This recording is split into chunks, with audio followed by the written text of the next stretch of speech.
Thank you. Thank you. Please be seated.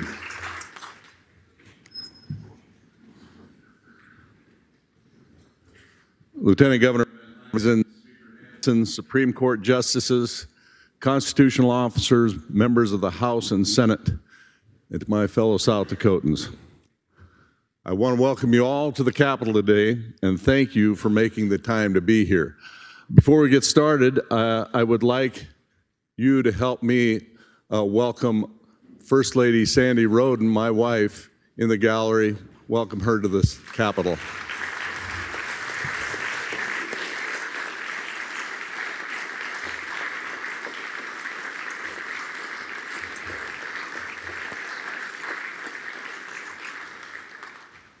It is customary for a governor to give remarks before a special session, but I promise not to take up too much of your time.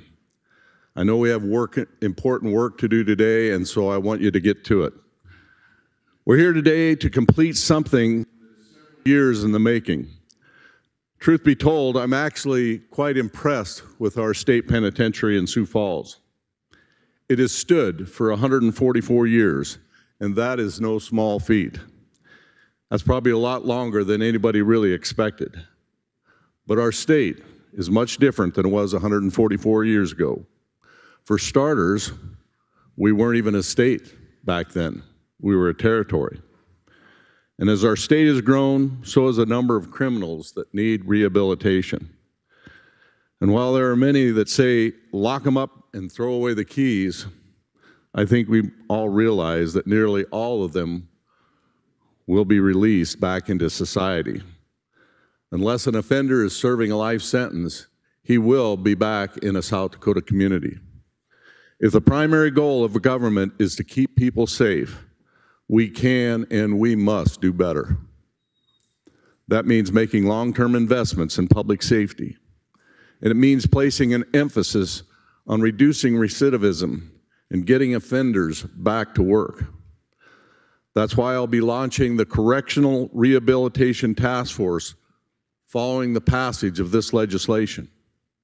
8 months ago, when I stood in front of you for the first time as governor, I told you that the penitentiary in Sioux Falls is Gothic. That reality has not changed in the last 8 months. Everyone realizes the penitentiary needs to be replaced. But our situation has certainly changed. After the proposal for the new penitentiary failed in this chamber, we listened and we put all options back on the table.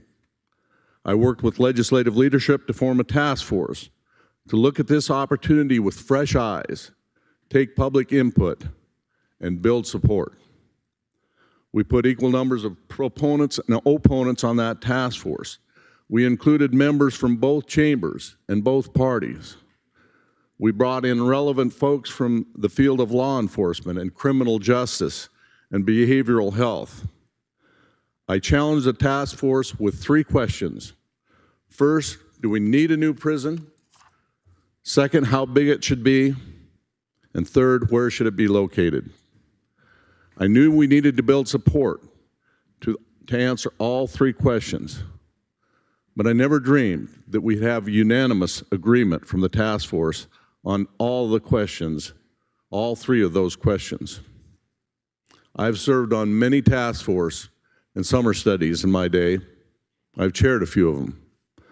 Ladies and gentlemen, I don't need to tell you that it is rare to reach unanimous agreement on such high-profile issues, especially when it comes to making key recommendations on big issues and large projects like this. This will be the single largest public safety investment in the history of South Dakota. And that task force reached agreement on how to move forward. So today, I want to thank each and every member of that task force for taking leadership to get us to this point. First, to the man behind me, Lieutenant Governor Van Huysen, Tony, you took what seemed to be an impossible task and helped get us to this point. You built agreement, and then you helped coordinate the design for that facility. So thank you.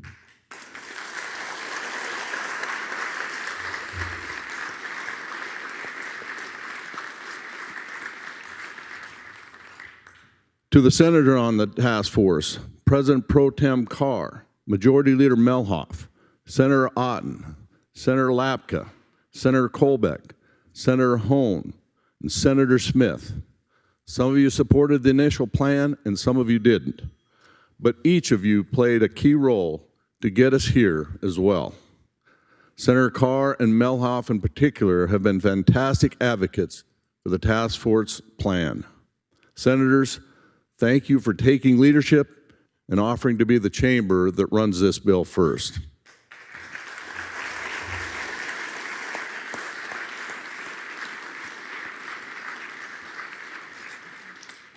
And to the House members, Majority Leader Odenbach, Speaker Pro Tem Lems, Representative Reich, Representative Jameson, Representative Mulder, Representative Colbeck, and Representative Healy.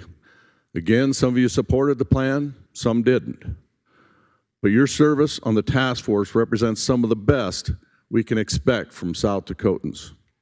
You rolled up your sleeves and got to work to get the people's business done.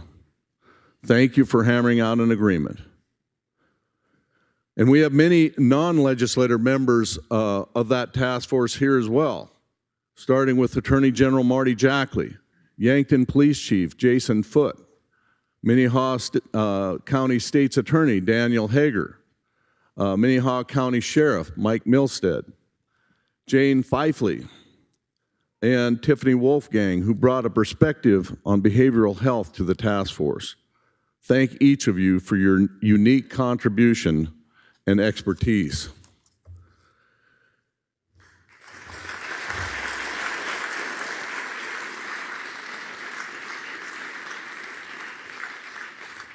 You all took the call and stepped up in public service when you were asked. So again, thank you. And to the Minnehaha County representatives in particular, thank you for helping us build a Sioux Falls-focused solution.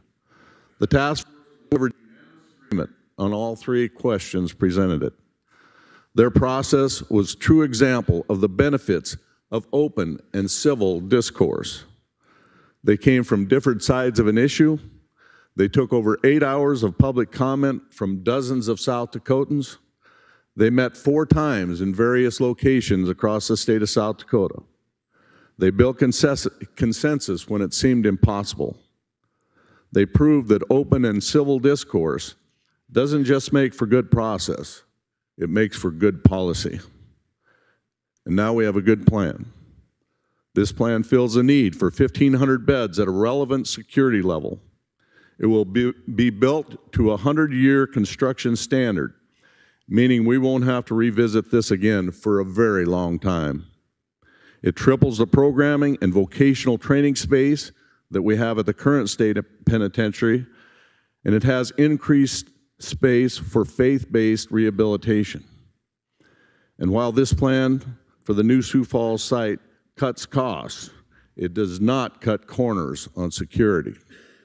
This plan has the support of South Dakota major law enforcement associations. They know that a new facility will help them keep our communities safe.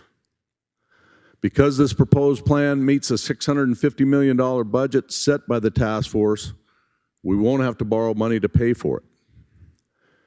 I also want to recognize a few folks that aren't here with us today.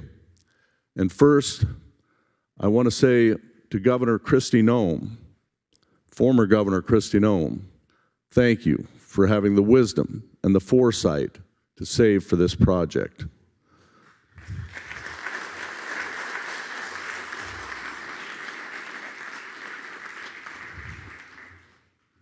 It wasn't a problem that you created. It wasn't a problem new to your administration, but you were the first to chart a course to get this done.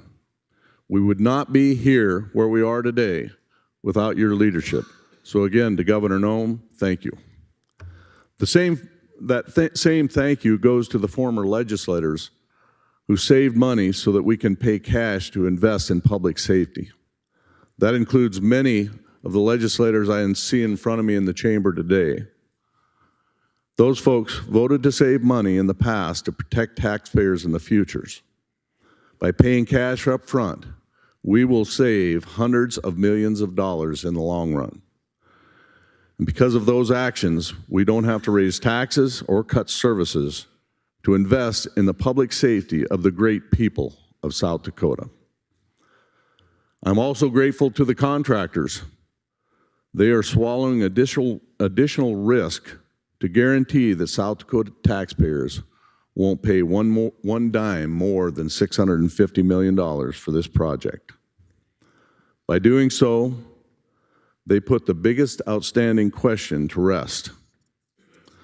Throughout this process, there have been a lot of questions on the public safety investment. I was committed to making sure that we got to this day without any questions left lingering. And it seems to me that we've answered them all. But I want to make one last commitment to all of you. When I stood up here 8 months ago, I told you that I wouldn't be tough to find. And I believe I've kept that promise. And I'll continue with that promise. Today, if any legislator has a question for me or my staff, my door will be open. Come down to the second floor and we'll talk. Or I can just as easily come up here. If you still have questions, let's get them answered. So I promised I wouldn't talk too long. I think I've talked long enough. So I'll end with this. Thank you for prioritizing the safety of our correctional officers and inmates as well. Thank you for making an investment in public safety. This project will be built. It will build the foundation for a century of true offender rehabilitation to take place. South Dakota is a true example of fiscal responsibility and an example to the rest of the nation of what it means to be strong, safe, and free. Thank you all. God bless you, and may God continue to bless our great state of South Dakota. Thank you.